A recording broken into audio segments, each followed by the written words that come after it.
la post-modernité. Luc Ferry. Je proposerai une première définition. Mais en même temps, pour l'enrichir, il a paru qu'il fallait adjoindre le maximum de considérations différentes qui peuvent se mettre à jouer les unes avec les autres. Alors, évidemment, je m'excuse si je trahis certains d'entre vous. Luc Ferry.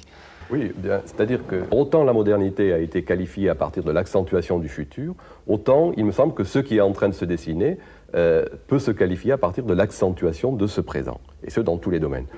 La prise en compte du plus proche, ce qu'on peut appeler une logique de la proximité, qui fait que je m'accommode et je m'ajuste à un environnement. Et on peut appeler, d'une certaine manière, le postmodernisme, cette nouvelle attitude. Le terme de postmodernité qui apparaît, en tout cas au niveau du grand public, au milieu des années 70, apparaît dans le contexte d'une crise des avant-gardes, aussi bien sur le plan politique que sur le plan esthétique. Et la postmodernité désignerait, c'est encore une fois une approximation, il faut en être conscient, désignerait cette situation dans laquelle nous vivons aujourd'hui, où ces artistes ont la possibilité, comme individus, de se référer à des traditions passées, à mélanger des styles du passé, sans être contraints, comme on l'était dans l'idéologie des avant-gardes depuis le début du siècle, à produire impérativement quelque chose d'absolument nouveau, d'absolument inédit. Si la postmodernité se définit comme cela, ça veut dire que la modernité, elle, se définissait justement par cette espèce d'idée que, en fin de compte, il y avait comme une course en avant de notre monde. Alors, est-ce que déjà là-dessus, vous seriez d'accord? Est-ce que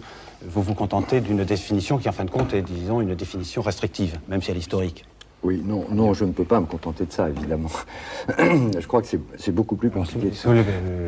Luc Ferry, là, je vous redonne un peu la parole, puisqu'au départ, vous aviez donné une définition dont vous aviez dit vous-même, d'ailleurs, qu'elle était modeste, tout à fait volontairement. Oui. Ce qui caractérise les avant-gardes, pour le dire en deux mots, c'est tout de même très fortement à la fois l'idéologie de la rupture avec la tradition, l'idée que l'essentiel est de rompre avec la tradition, donc de créer quelque chose de nouveau, et en même temps l'idée que cette création de quelque chose de nouveau est faite par une élite, par un petit groupe.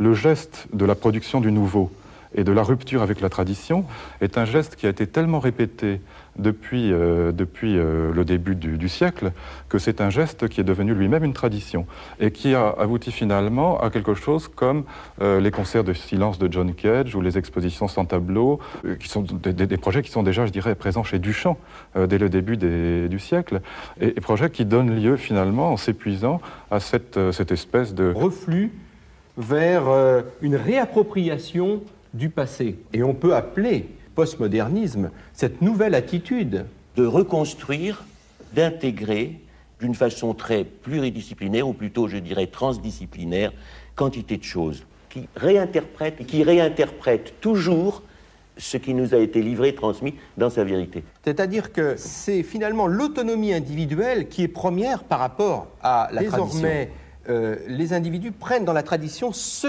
qui les arrange, ce qui leur convient. Les postmodernes combinent des styles. Sur les débris, je dis de la déconstruction. Construire, oui, par l'outil transdisciplinaire, une polyphonie de ces connaissances diverses qui sont là, qui nous ont constitué, qui ont constitué ce temps, qui ont constitué la modernité, et par cet espace de liberté qui sont entre nos discours, qui n'est pas ni les vôtres, ni les miens, mais ce qui circule dans ces temps présents. Et je crois que dans ce sens-là... Cette idée, en fin de compte, de postmodernité, en fin de compte, elle ouvre beaucoup plus un espace de liberté. C'est-à-dire que nous avons à fournir le maximum d'approches et éventuellement de considérations différentes qui peuvent se mettre à jouer les unes avec les autres. Ça me semble même être le point le plus positif, le plus intéressant de la postmodernité. Ce désir, cette possibilité d'ouverture, de renouer avec toutes sortes de traditions du passé, de reconstruire dans ces présents la continuité de nos expériences individuelles et collectives. Et qu'à travers tout ça, nous avons un espace ouvert et peut-être plus ouvert que nous l'avons eu depuis des décennies. Et que de ce point de vue-là, même si certains d'entre vous sont pessimistes à long terme, je pense qu'au moins, quant à notre situation présente, on peut dire que là, il y a peut-être un optimisme parce qu'il y a une possibilité d'agir, une possibilité de réfléchir, une possibilité de décider pour l'homme. On verra ce qu'il en fera.